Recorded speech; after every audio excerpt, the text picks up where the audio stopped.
Hello friends, ఎలా ఉన్నారు? లోకం తీరు నోరున్న వారి జోలికి ఎవరు వెళ్ళరు.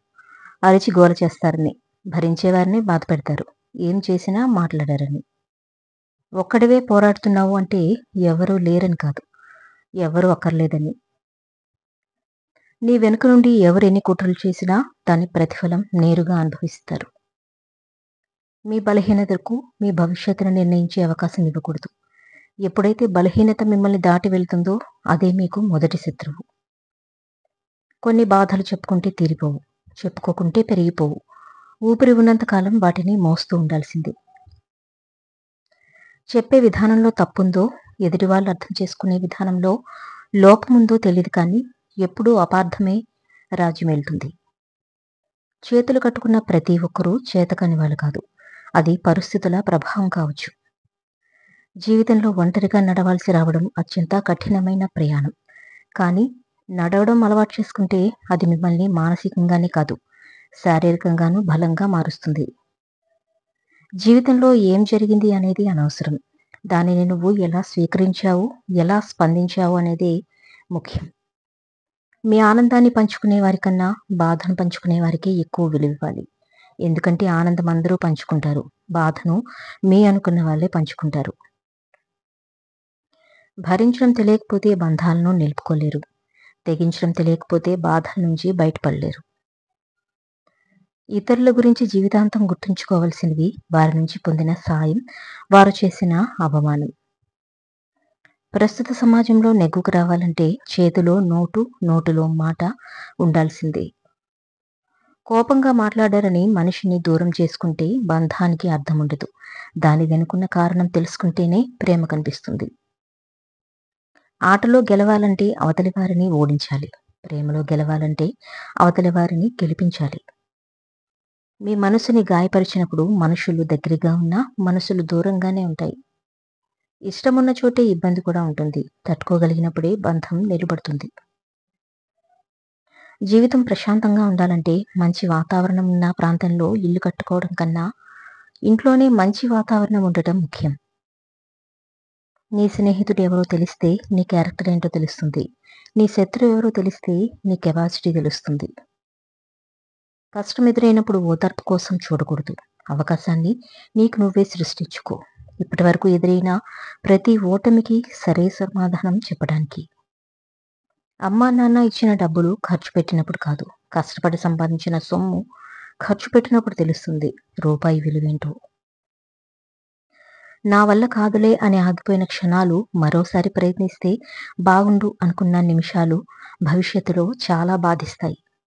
మీరు వెళ్లే దారి మరొకరికి మార్గంగా చూపించేదిగా ఉండాలి. అసలు ఎందుకు మొదలు పెట్టావో తెలుసుకో. ముగించే వరకు ఆగిపోవాలనిపించదు. మీ బలం, మీ బలహీనత రెండూ మీరు ప్రేమించిన వారే. ఊపిరి పోసేది వాళ్ళే, ఊపిరి తీసేది వాళ్ళే. మిమ్మల్ని చూసి ఈర్ష్యపడే వాళ్ళు ఎప్పుడూ మీకు కంగ్రాచులేషన్స్ చెప్పరు. ఎక్కడైనా ఎవరైనా మీ గురించి జోకు వేసినప్పుడు అందరికంటే ముందు ఇలాంటి వాళ్ళకే ఎక్కువగా నవ్వొస్తుంది. ఏ కారణం లేకుండానే శత్రుత్వం చూపుతూ ఉంటారు. ఈర్ష్యపడే వాళ్ళు మిమ్మల్ని ఎమోషనల్గా బాధిస్తూ చేసేలా కామెంట్స్ చేస్తూ ఉంటారు. మీరు ఉన్నప్పుడు ఒకేలా, లేనప్పుడు ఇంకోలా బిహేవ్ చేస్తూ ఉంటారు. మీరు మాట్లాడేటప్పుడు ఇలాంటి వాళ్ళు ఐ కాంటాక్ట్ ఇవ్వరు. మీ గురించి ఎప్పుడు బ్యాడ్ న్యూస్ వస్తుందా అని ఎదురు చూస్తూ ఉంటారు. మీకు ఏదైనా సలహా ఇవ్వాలి అనుకున్నప్పుడు అందరిలో కించపరిచేలా మాట్లాడతారు. మారుతున్నది మనుషులే. తమ అవసరాలకు అనుగుణంగా కానీ దోషాన్ని మాత్రం ఏ పాపం తెలియని సమయం మీదకి నెట్టేస్తారు. కోల్పోయింది ఎప్పుడు బాధగా ఉంటుంది, ఉన్నది ఎప్పుడు సమస్యగానే ఉంటుంది, లేనిది ఎప్పుడు గొప్పగానే ఉంటుంది. మనిషి ఆరోగ్యంగా ఉంటాడు, కానీ మనసు కూడా ఆరోగ్యంగా ఉండాలంటే గతాన్ని తక్కువగా ఆలోచించు, భవిష్యత్తుని ఎక్కువగా ప్రేమించు. నిరాశలోనే ఆశ ఉంది, తిరస్కారంలోనే పరిష్కారం ఉంది, ఓటంలోనే పాఠం ఉంది, నిర్లక్ష్యంలోనే లక్ష్యం ఉంది, నిదానంలోనే సమాధానం ఉంది. నీ భవిష్యత్తు నీ చేతుల్లో ఉంది. దానిని ఎలా మలుచుకుంటావో నీ ఆలోచనల్లో ఉంది. మరిచిపోవడానికి టాబ్లెట్ ఉంటే బాగుండు అనిపిస్తుంది. ఎందుకంటే కొన్ని జ్ఞాపకాలు గుర్తొస్తుంటే బ్రతకడం చాలా కష్టంగా ఉంటుంది. నీలో ఉన్న బలహీనతను నీచులకు తెలియజేయకు. సమయం చూసి హేళన చేస్తారు. దృఢమైన మనస్సు అంటే ఏంటో తెలుసా? మానకిం మానసికంగా విరిగి ముక్కలైపోకుండా తట్టుకునే మృదుత్వం, వెదురులా వంగే గుణం ఉండాలి. అలా మృదువుగా ఒదిగి తిరిగి లేచే శక్తి. తుఫాను గాలికి కొమ్మలు వంచే చెట్టే విరిగిపోకుండా నిలబడగలుగుతుంది. అలాంటి చురుకైన మనస్సే దృఢత్వాన్ని కూడగట్టుకోగలదు. అతి ప్రేమ, అతి ద్వేషం రెండూ ప్రమాదకరమే. ఎందుకంటే అవి లోపాలను, మంచి గుణాలను కప్పివేస్తాయి. చేసే పని మంచిది కాదని తెలిస్తే వెంటనే ఆపాలి. మాట్లాడే దాంట్లో వాస్తవం లేదని గ్రహిస్తే చెప్పడం ఆపాలి. ఒకరి విజయాన్ని చూసి అసూయ చెందితే అది బలహీనతగా మారుతుంది. ఒకరి విజయాన్ని చూసి ప్రేరణ పొందితే అది ఆత్మవిశ్వాసాన్ని పెంచుతుంది. ఎవరు ఇనుమును నాశనం చేయలేరు. దానికి పట్టిన తుప్పే దానిని నాశనం చేస్తుంది. అదేవిధంగా ఎవరు ఒక వ్యక్తిని నాశనం చేయలేరు. అది సొంత మనస్తత్వం అతడిని నాశనం చేస్తుంది. నువ్వు గెలవడంలో ఓడిపోవచ్చు కానీ ప్రయత్నించడంలో ఓడిపోవద్దు. ఆ ప్రయత్నమే నిన్ను గెలిపిస్తుంది. గొప్పగా మాట్లాడటం కన్నా ఎప్పుడు, ఎక్కడ, ఎలా మాట్లాడాలో తెలిసి ఉండడం గొప్ప విషయం. మార్పు మనిషిని గమ్యం వైపు నడిపిస్తే ఓర్పు గెలుపునకు దగ్గర చేస్తుంది. కష్టం ఎప్పుడు ఉండదు. సంతోషం రాక మానదు. వచ్చే వరకు కష్టాలను ఓర్చుకో. సంతోషాలు నిన్ను వెతుక్కుంటూ వస్తాయి. నువ్వు లెక్కబెట్టుకోగలిగినంత వరకే అవి చినుకులు. ఆ తర్వాత దాన్ని వర్షం అంటారు. నువ్వు చక్కబెట్టుకోగలిగినంత వరకే అవి సమస్యలు. ఆ తర్వాత దాన్ని కష్టం అంటారు. ఇక్కడ లెక్క చూసుకోవాల్సింది రాలిన చినుకులెన్నని కాదు, దాహం ఎంత తీరిందని, ఎన్ని సమస్యలొచ్చాయని కాదు, ధైర్యంగా ఎంత పోరాడామనేది ముఖ్యం. సమస్యకు పరిష్కారం నీ ధైర్యం. ముందుకు సాగడమే నీ ప్రయాణం. అనవసరమైన ఆలోచనల్ని అవసరానికి వాడుకునే మనుషుల్ని పక్కన పెడితేనే జీవితం ప్రశాంతంగా ముందుకు వెళ్తుంది. ఎన్నో శిఖరాలు దాటొస్తే కానీ మొక్క మహావృక్షంగా ఎదగలేదు. అలాగే కష్టాలు తట్టుకుని నిలబడినప్పుడే మనిషి గొప్పవాడు కాగలడు.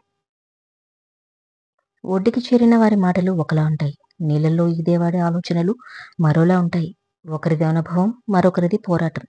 ఈత వస్తేనే నీళ్ళల్లో బ్రతకగలం, లేదంటే పోతారు. కానీ ఈ సమాజం మధ్య బ్రతకాలంటే ఇంకా చాలా చాలా విద్యలు తెలిసుండాలి. నీది కాని సమయంలో కాస్త వెనక్కి తగ్గి చూడు. చాలా దూరం ఎలా వెళ్ళావో తెలుసుకుంటావు. ఒక మంచి వ్యక్తి కోసం వేచి చూసిన సమయం, మంచి పని కోసం ఖర్చు చేసిన ధనం ఎప్పటికీ వృధా కావు. కర్మ ఒక అద్దం లాంటిది. అది మీ స్వరూపాన్ని మీకు చూపిస్తుంది. కాబట్టి మీ కర్మకు కృతజ్ఞత కలిగి ఉండాలి. జీవితంలో ఇప్పటివరకు గెలవలేదని బాధపడద్దు. ఇంకా చాలా రోజులున్నాయని మర్చిపోవద్దు. నీ శక్తి సామర్థ్యాలు ఎవరికీ తెలియకపోయినా పర్వాలేదు. నీ బలహీనత మాత్రం ఎవరికీ తెలియనివ్వకు. మీరు కోరుకునేది మీకు దక్కాలంటే మీలో ఏం మార్చుకోవాలో ఎవరికి వారే తెలుసుకోవాలి. ఎందుకంటే ఎవరి బలం, బలహీనతలు వాళ్ళకు తెలుసు కనుక. ఓటమి రుచి తెలిసినప్పుడే గెలుపులో ఉన్న మాధుర్యాన్ని అనుభవించగలరు. మొరిగే ప్రతి కుక్కకి సమాధానం ఇవ్వాల్సిన అవసరం లేదు. తెలియని వారిని చూసి మొరగడం దాని నైజం. అలాగే కొందరు నోరు జారే మనుషులు ఉంటారు. వారికి జవాబు ఇచ్చి వారి స్థాయికి మీరు పడిపోకూడదు. ఏ సందర్భాన్నైనా చిరునవ్వుతో స్వీకరించే వారిని ఎంతటి కష్టమైనా ఏమీ చేయలేదు. జీవితం అనే పుస్తకంలో ప్రతి పేజీ ముఖ్యమైనదే. అది సంతోషమైనా, దుఃఖమైనా సరే. సంతోషం మీరు పొందడంలో కన్నా ఇతరులకు పంచడంలోనే ఎక్కువ లభిస్తుంది. ఆస్తిని చూసి ధైర్యపడకు. కూర్చుని తింటే కొండలు కూడా కరుగుతాయి. అందాన్ని చూసి ఆనందపడకు. పూజకు పనికిరాని పువ్వు ఎంత వికసించినా దండగే. ఎంత సంపాదించినా బయటపడకు. నవ్వుతూ నాశనం చేసేవాళ్ళు నీ పక్కనే ఉంటారు. నువ్వు పతనమయ్యే వరకు నాకు ఏమీ లేదని బాధపడకు. తక్షణమే బ్రతకడానికి దారి వెతుకు. జీవితంలో ఎన్ని కష్టాలొచ్చినా నీలోని ధైర్యాన్ని మాత్రం కోల్పోకు. చిన్న విత్తనం నుండి పుట్టి మొక్క మహావృక్షమవుతుంది. చిన్న జలపాతం మహానదిగా మారి భూమిపై పరుగులు తీస్తుంది. చిన్న చిరుజల్లు కుంభవృష్టిగా మారి నేలను తడుపుతుంది. అన్నీ చిన్నగానే ప్రారంభమవుతాయి. తర్వాతే అద్భుతాలుగా మారుతాయి. నువ్వు వేసే ఒక చిన్న మొదటి అడుగు నీ విజయాలను సాక్ష్యంగా నిలుస్తుంది. ఎదురైతే పలకరించే వాళ్ళు ఎందరో ఉండొచ్చు, కానీ ఎదురు చూసే వాళ్ళు ఉండటం ఎంతో అదృష్టం. కడలిలోనూ కళ్ళలోనూ నీరు ఒకే రుచిని కలిగి ఉంటుంది. రెండింట్లోనూ లోతు తెలీదు. వాటిలో దాగిన రహస్యం అంతు చిక్కదు. వినయంగా ఉండటం మంచిదే, కానీ ఎవరి అహంకారానికి తల వంచకూడదు. ఎప్పుడైతే ఒకరిని గౌరవించడం నేర్చుకుంటావో, ఎప్పుడైతే ఒకరి కోపాన్ని కూడా సహనంతో ఓర్చుకుంటావో, ఎప్పుడైతే ఆలోచించి నిర్ణయాలు తీసుకుంటావో, అప్పుడే నిన్ను ద్వేషించిన వారు కూడా ప్రేమించడం ప్రారంభిస్తారు. ఎప్పుడైతే నిన్నే బలంగా నమ్ముకుని శ్రమిస్తావో, అప్పుడే నువ్వు ఒక గొప్ప వ్యక్తిగా ప్రశంసించబడతావు. పుట్టుకతో వచ్చిన గుడ్డితనాన్ని నయం చేయొచ్చు, కానీ అహంకారంతో కళ్ళు మూసుకుపోయే వారిని ఎవ్వరూ బాగు చేయలేరు. మూర్ఖులు సుఖం ఎక్కడో ఉందని ఎదురు చూస్తుంటారు, కానీ వివేకవంతులు తమ దగ్గరున్న దానితో ఆనందంగా జీవిస్తారు. నిత్యం అబద్ధాలు చెబుతూ బంధాలు నిలుపుకునే బదులు నిజం చెప్పి ఒంటరిగా ఉండటం మేలు. కనీసం కడవరకు మనస్సాక్షి తోడుగా ఉంటుంది. రాసిన అక్షరం తప్పైతే దిద్దుకోవచ్చు, కానీ మాట్లాడే మాట, తీసుకునే నిర్ణయం తప్పైతే దానిని సరిచేసుకోవటానికి జీవితకాలం చాలదు. కోరుకున్నవన్నీ కళ్ళ ముందు వచ్చేస్తుంటే కష్టపడాలనే ఆలోచన మనసులోకి రాదు. సులభంగా వచ్చిందేది కడవరకు మీతో ఉండదు. అందమైన రేపు వస్తుందనేది ఎంత వాస్తవమో, ఈ సమయం పోతే మళ్ళీ రాదు అనేది కూడా అంతే నిజం. మాటల్లో నిజాయితీ, చేసే పనిలో మంచి ఉంటే భగవంతుడెప్పుడూ తోడుగా ఉంటాడు. అవకాశం అరుదుగా వస్తుంది. సద్వినియోగం చేసుకుంటేనే విజయ తీరాలకు చేరుతారు.